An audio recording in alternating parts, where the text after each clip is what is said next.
Look at what we got. Wasn't expecting these for another 4 weeks. Let's see what we got here. Look at that, 9 inches.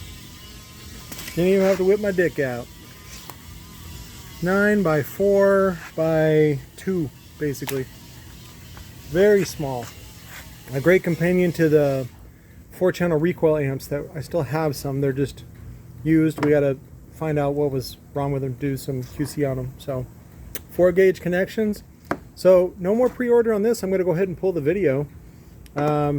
These are available now. We're gonna do them for 200 shipped. You should be selling them for about $4.99 MSRP.